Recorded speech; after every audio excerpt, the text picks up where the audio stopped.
Hello, hello. Are we on? I've got sound. Good morning, everybody.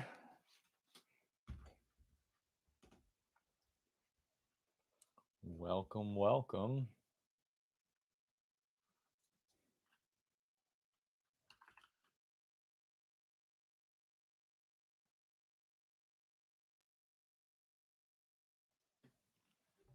All right.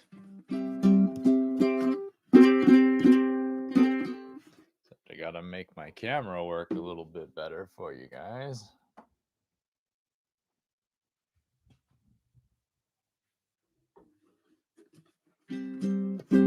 That should be more useful. Right on. Welcome to the pre-lesson show. Good morning, Bob. Thanks for tuning in. Thanks for all your support.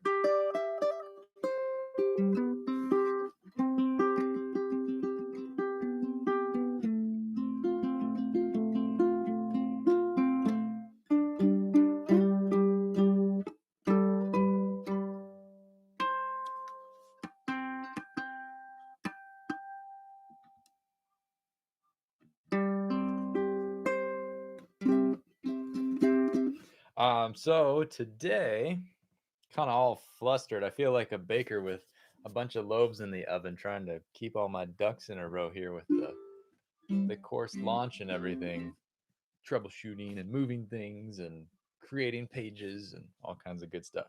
But it's all good so far. I haven't made any super major oopsies, which is great. Hi, Fred. Thanks for tuning in. But today I'm thinking I'll talk about chord transitions, changes, different movements you can use when going from one chord to another, whether it be a completely different stepping stone chord or if it's just a simple chord movement or something simple like going from a major to a seventh that leads you to the next chord.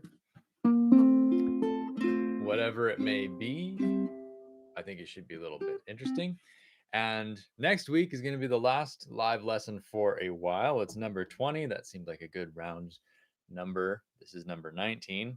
But what I think I'm going to do is just a general Q&A. So if you have any questions, please put them in the chat or email them to me or throw them in the comments.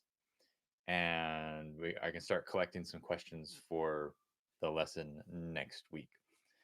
And yeah, just time to take a little bit of a break from this, focus on a couple of other things, and get inspired about it all over again.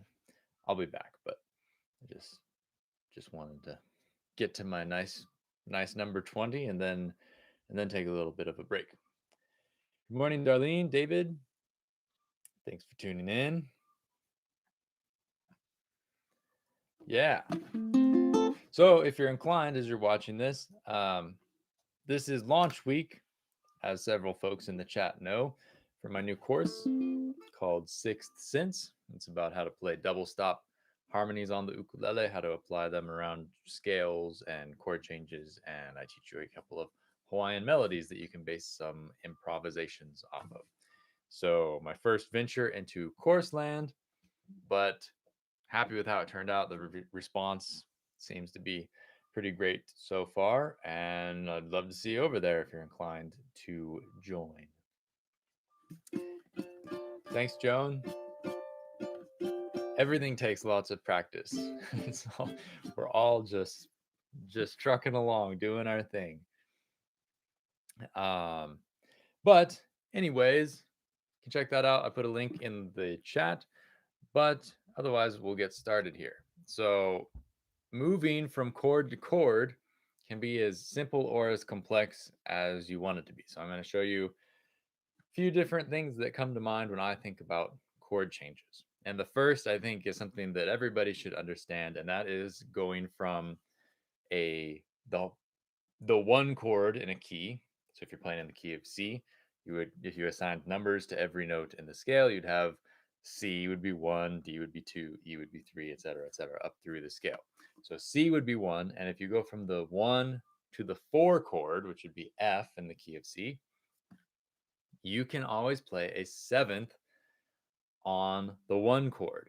And what usually will happen is if you're playing, say I was playing a chord progression that was 2 bars of C and then 2 bars of F. So 1, 2, 3, and then I would change to F, and then back to C, and then F.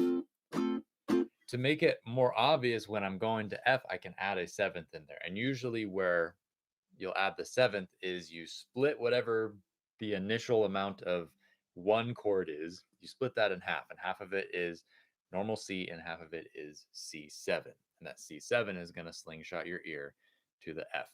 So in this case, because I'm playing 2 bars of C, I would play 1 bar of C and then 1 bar of C7. So it sounds like this. And then F. C, C7, and then F. That happens in any key. If you're playing a song and somebody goes from C to C7, unless they're playing some blues or they're trying to throw you off or just playing it wrong, they're going to an F. That is what tells your ear. That's like the biggest sign in any song that a musician can give another musician is, hey, you don't know the song. Hey, we're going to F. I'm going to play a C7 to tell you that just with your ears.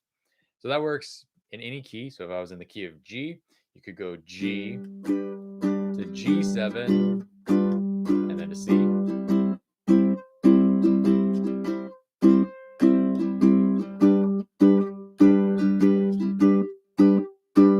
then G7. Oops, sorry, I doubled the timing there. Same concept though. And then C.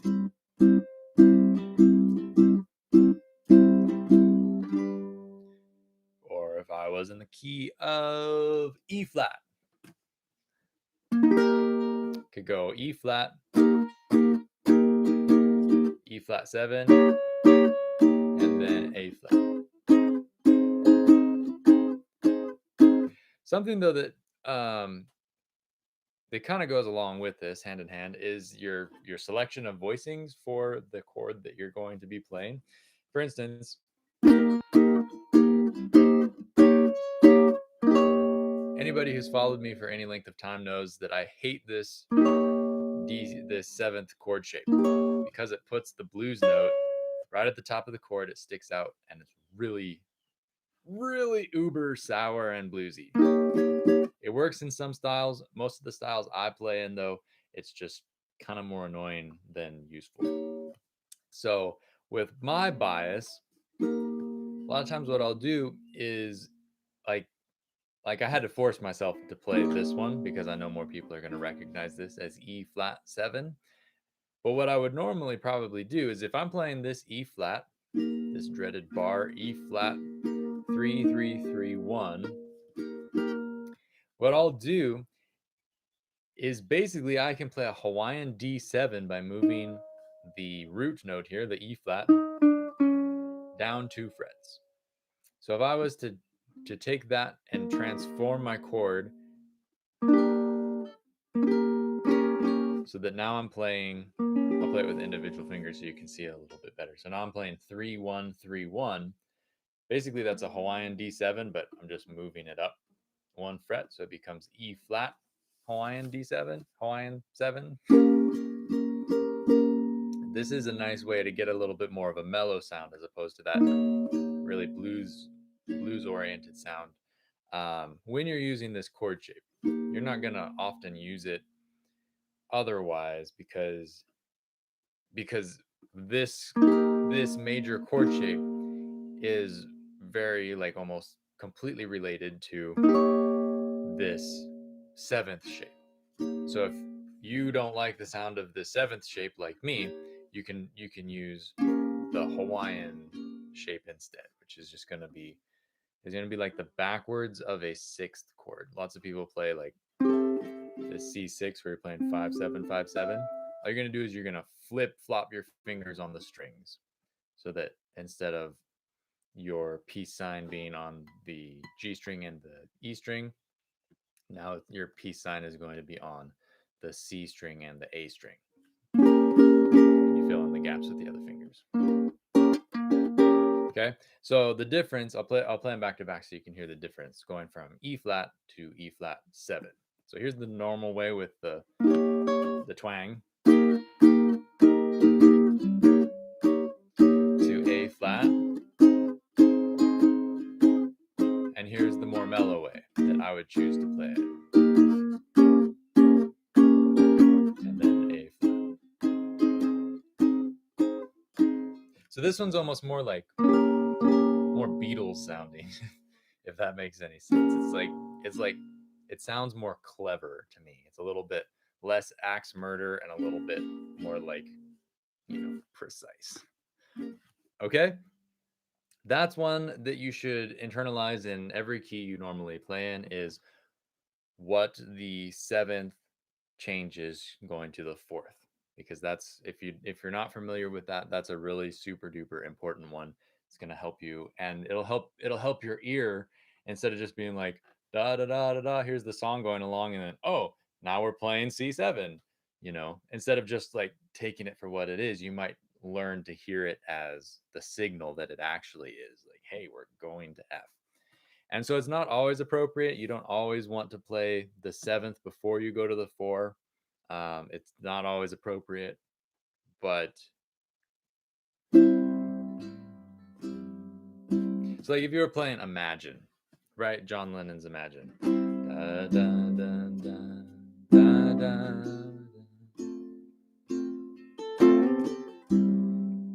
da, da, da. It doesn't work with the melody in that sense. So you would,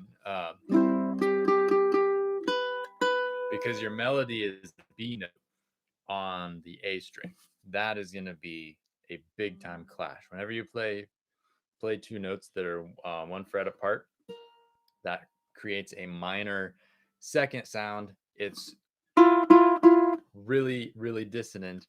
And if you try and shove a C7 on there and Imagine, you're going to think you're being clever, but it's really just going to throw the whole thing off the rails, because you got to either pick B or B flat. You can't have both at the same time. And if you're playing C7 while the melody is playing B, you're going to have both. It's going to sound kind of weird.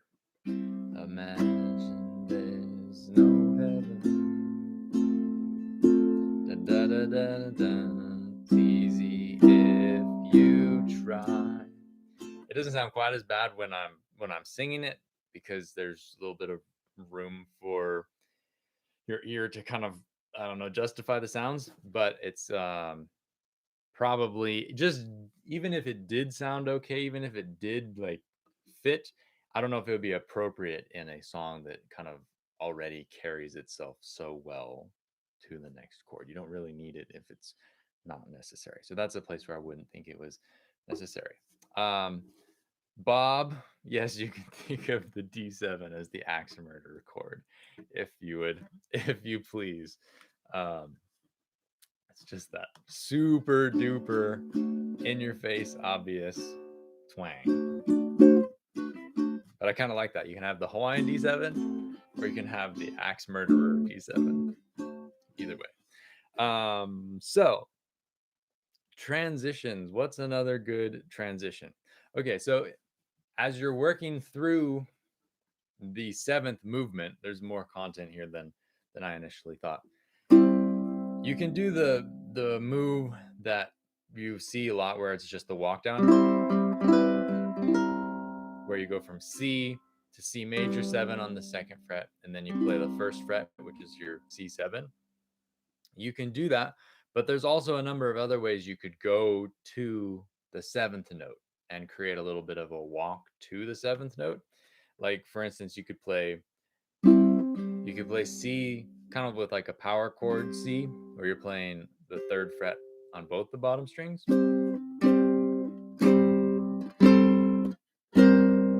That's kind of a little bit of a Brutta is kind of sound, but you would go from on the E string is where you're going to be moving, but you'd go from the 3rd fret to the 5th fret to the 6th fret, which is a B flat, right? Same. So if you put it here and continue to keep the C here, you still have the C7 sound, but you can walk up to that same note instead of having to just always go downwards. You could go and walk it up. And if you wanted to, you could take the high C out so it's easier to hear. And then when you go to the F, that's kind of the consonants and the release. Okie doke. So that happens with lots of different chords. Like there's basically you can do the same thing with an F chord. You're going from F. The 4 of F is B flat, so you'd play F7 into B flat.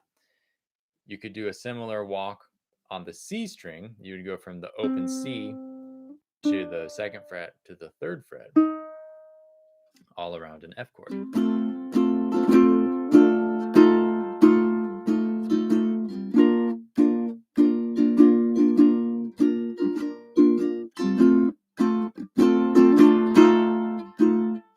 And you can do kind of a da-da-da sort of thing where you're playing down, up, down quickly, but you kind of have a hitch to it. Kind of imagine that as the James Hill where he does the hang on the up drum. That's another common transition where you're going from the normal major chord to the 7th chord, and then that drops you and gets you ready for the 4 chord. Something else that you can do that kind of borrows from more of like a steel guitar style is when you play a chord on a steel guitar, you have a bar, right? And that's all you get is basically straight across, unless you're going to work quite hard for it. You have a straight across chord. So whatever your tuning is, you're going to stick with that and up or down from that.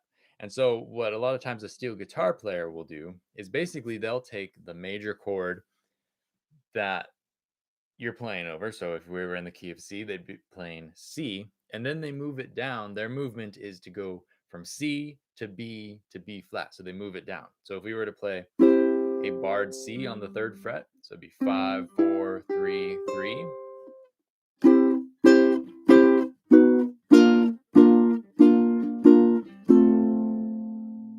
And what this does is it kind of, by playing the B flat instead of the C7, you're kind of creating a little bit more of a jazz harmony with the contrast, right? You have the notes in C7, C, E, G, and B flat. If you were to play a B flat instead on top of that, you're going to add 2 different notes. You're going to add a D and you're going to add an F. And the F is a little bit less useful to your ear, but when you play the D, you're actually implying a C9.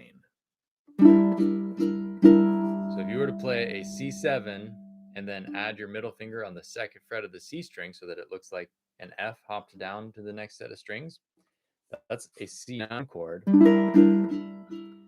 And a C9 is basically a 7th chord plus the 9, which in this case is D.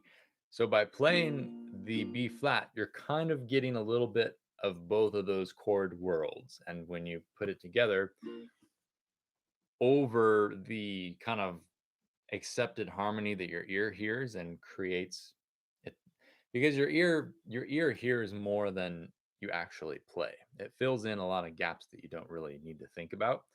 And so if I'm playing in the key of C,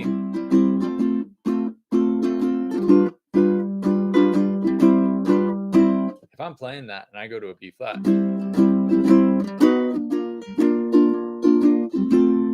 it doesn't sound, my ear is not going to let me hear like, oh, now you're in the key of F. You're not going to make that change fast enough unless you do something really wrong to what you're doing. So when you go to the F, it sounds like you're in the key of F. It's going to sound more like a transition, but in the the harmonic bedrock of what you're doing, that B flat is going to sound more like a jazz seventh chord. To make it a little bit less like a B flat and more like a 9, what you could do is you could leave the middle out and just play basically F up on the 3rd fret, but on the bottom set of strings. So now you're on the C string and the A string. Right? That would be kind of the idea. Or you could play just the bottom 3 strings.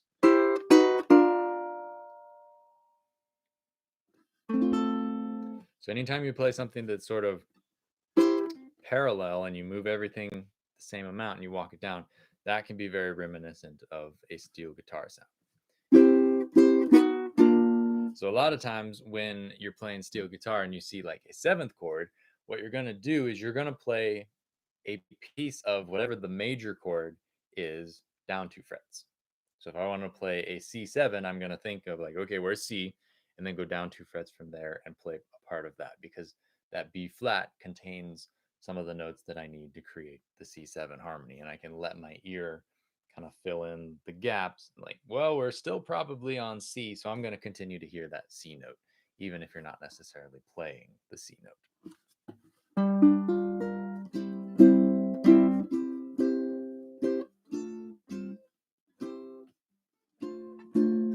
I'm trying to think, Bob. A walk down from C to D minor. C to D minor is not one that goes super naturally. I mean, what I was going to talk about kind of next or somewhere in this video is the use of a diminished 7 chord to kind of connect the dots. This is sort of a wild card change that anybody can use and can throw in there, but I don't really know if there are any rules about it. So don't try and overthink this one. It's something that you just kind of see if it works, and if it works, great. But what you can do is when you're playing chords, you're going to have certain notes that move a certain amount on certain strings. And a lot of times on the A string is where kind of the melody of the chord is going to live. So if I'm playing C, my melody note is the third fret C. And if I was to play D minor up on the bar of the 5th fret and then add the 7th fret on the top string, my melody would be the 5th fret. A lot of times what you can do with diminished 7 chords is you can use the diminished 7 to fill in the middle fret if you're making just a short movement, or if that note on the bottom string is only moving a little bit. You have to trust your ears. You got to use your judgment for this. But like, for instance, this seems to work. If I was to play C,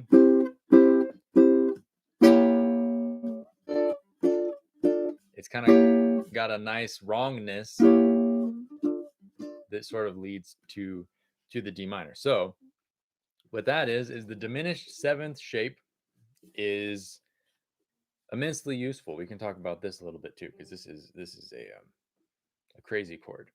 But what you're going to play is you play your peace sign fingers on the G and the E strings, and in this case on the 3rd fret, and then your remaining fingers fill in the gaps on the C and the A strings 1 fret up. So on this fret it would be 3 4 3 4. Okay, and this contains a couple of wrong notes. Usually in any key you play, when you play a diminished 7, it's going to have some wrong notes. But in this case, there are definitely some wrong notes. But I'm lining the diminished 7th up so that the highest note in the chord shape under my pinky is going to be on that middle fret connecting the 2 chords, right? We have C, melody on the 3rd fret, and we have D minor, melody on the 5th fret.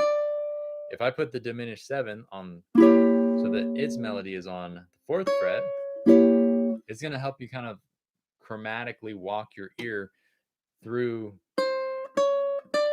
those notes to go to the next chord. So if I was playing C,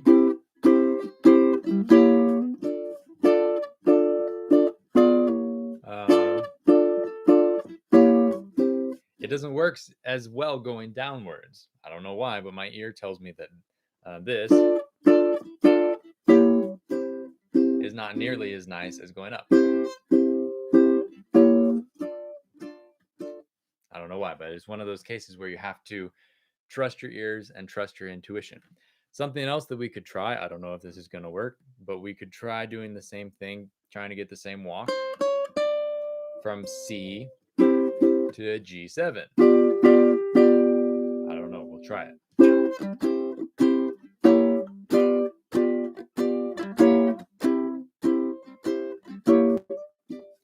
That doesn't have quite the same effect to it. It's not bad. I wouldn't feel ashamed if I played that in front of people, obviously, but it doesn't work. It's not quite as hip sounding. But all that is I'm just playing from the B flat looking C to this G7, which is 4, 5, 3, 5, top to bottom. And in the middle there, I'm playing that same diminished 7 from the 3rd fret. So again, my melody is doing this.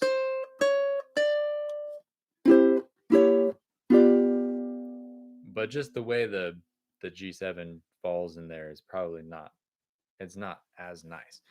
The reason for that might be that it's really nice for your ear when everything always moves in the same direction when you're making a chord change. That's why if you can like figure out a way to make all your chord changes move up or all your chord changes move down, it's like having that kind of predictable movement is appealing to the ear. And what happens when I play from this diminished 7 to the G7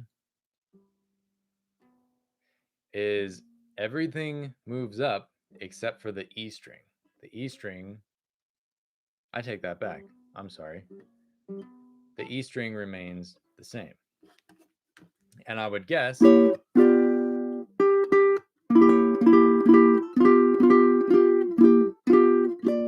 is just theory, I don't know.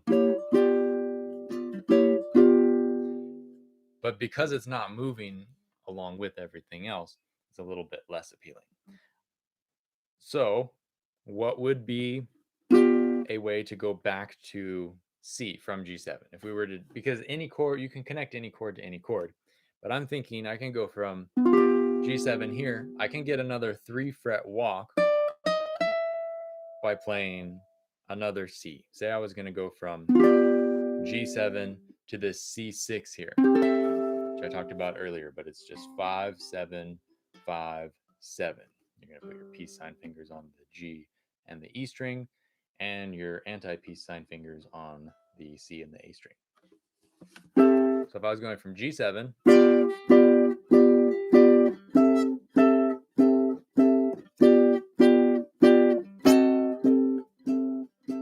that would be another moment where you could throw a diminished 7 in there to catch the chromatic note on the bottom string. So my melodies.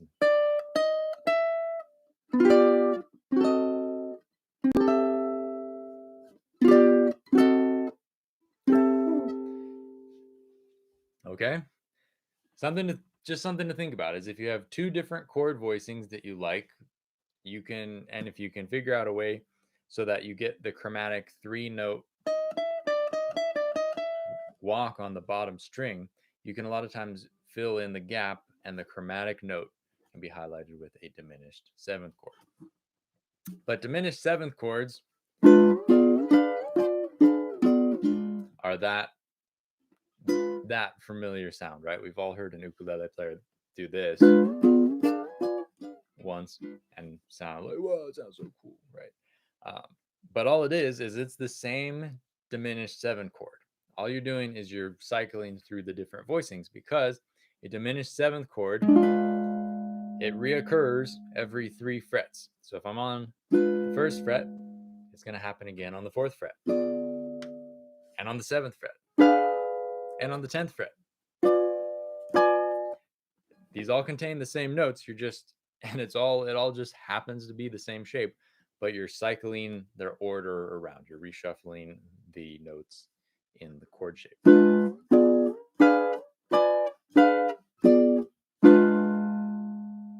And a diminished 7, you can almost always use it instead of a diminished chord.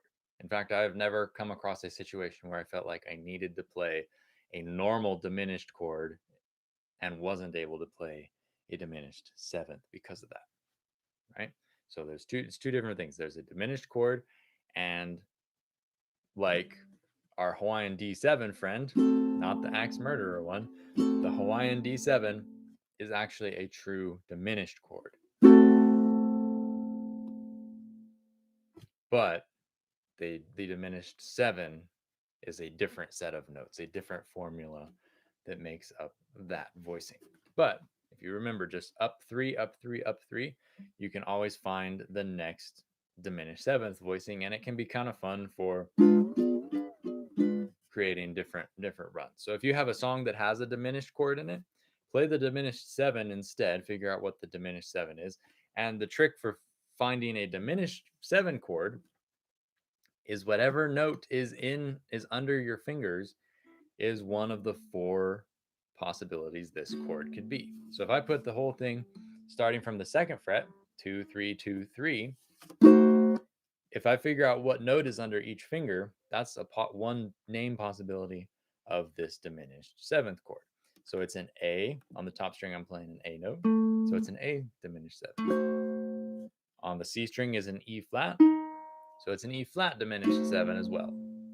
On the E string, it's F sharp. So this is an F sharp diminished seven, as well as a C diminished seven, because on the bottom string, it's a C. And the same goes for when you move it up, right?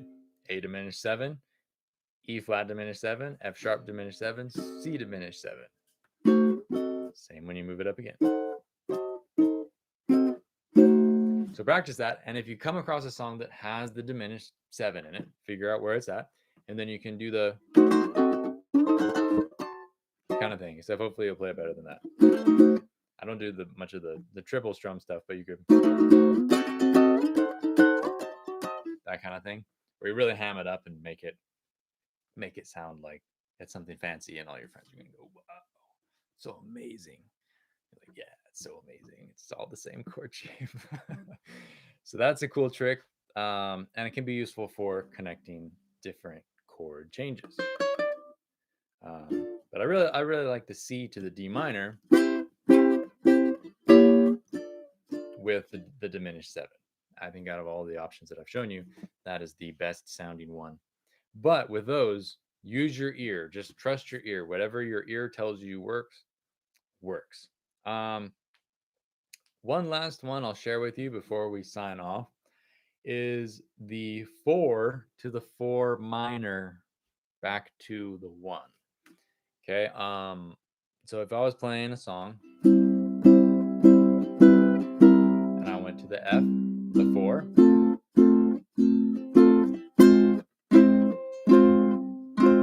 I could go to the F minor, and that creates a little bit of movement. It's not always going to work, because just like in the Imagine example, we had the B and the B flat. If your melody is singing or playing an A note, if you play the F minor where it goes to the A flat, it's going to clash, right? Because if I have those back-to-back notes, it's going to be that kind of gross sound that you're playing at the same time. But what you can do is, you play C, C7, or whatever comes before it. And when you get to the 4, again, you could probably take whatever the duration of the 4 chord is, split it down the middle, and one can be F and one can be F minor. Use your judgment.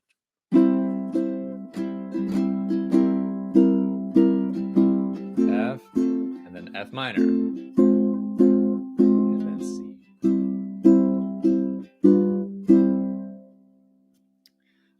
So for example, there are several Hawaiian songs that come to mind that use the minor, it's like an optional 4 minor, right? One would be like Hole. Da, da, da, da, da.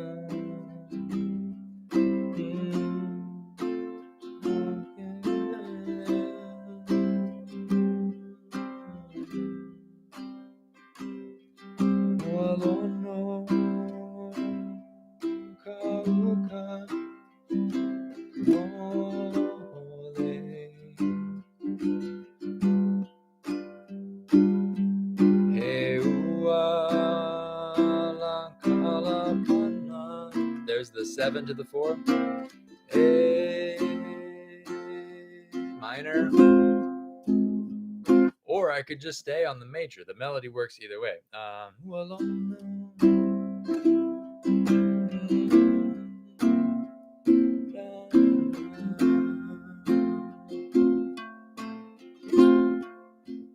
It works either way.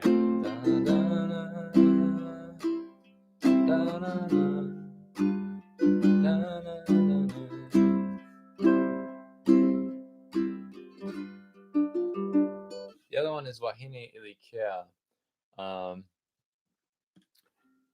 to remember if it's in the verse or in the chorus, but there's some people play it with the C minor and some people don't. I believe Uncle Dennis never played it with the C minor, and that was just a fancy change that caught on at an ukulele club, and now all of a sudden everybody like just assumes that that's in the song, but I don't believe that's actually in the song. If your group or you play Wahine Likea, that's an interesting example of a place where you can, most people play it in the key of G. So the 4 would be C. You can stay on the C, or you can go to the C minor for half of the duration of whatever the C would be if you weren't to change. So that there are more examples of that, but using that 4 minor can create a really nice movement in certain songs. With all this stuff, you got to use your judgment. There's no like golden rule, silver bullet that's going to tell you what you can play and what works. It's one of those things where you just got to try it out.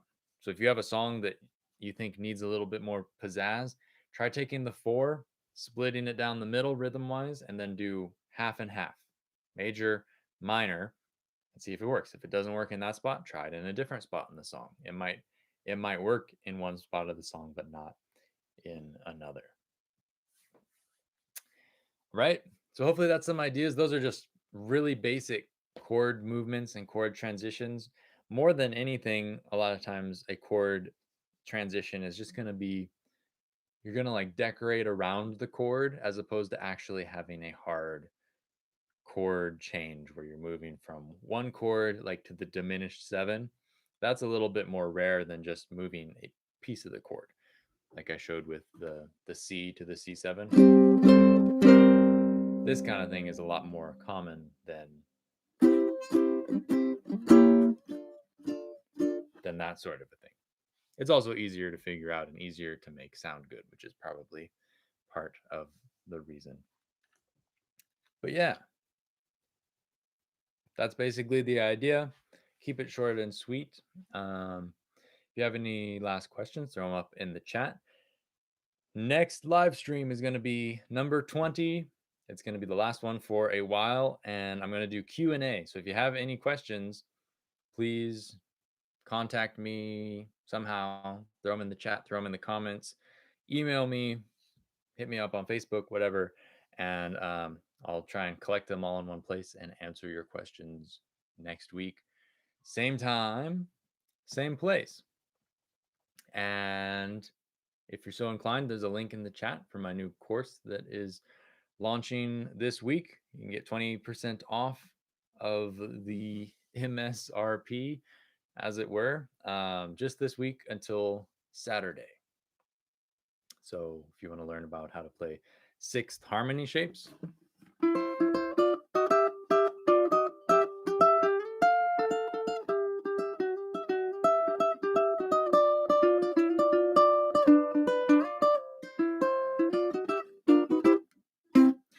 that kind of thing. There's a lot of Hawaiian application in it, but it can be used for any manner of genre. I think it's an important thing for the standard ukulele player's library. I think it's a pretty good thing. Yeah, so I'll see you all next week. Thanks for tuning in, and submit your questions. Submit your questions, please, and I'll do my best to answer them next week, Tuesday. All right. Aloha, everybody.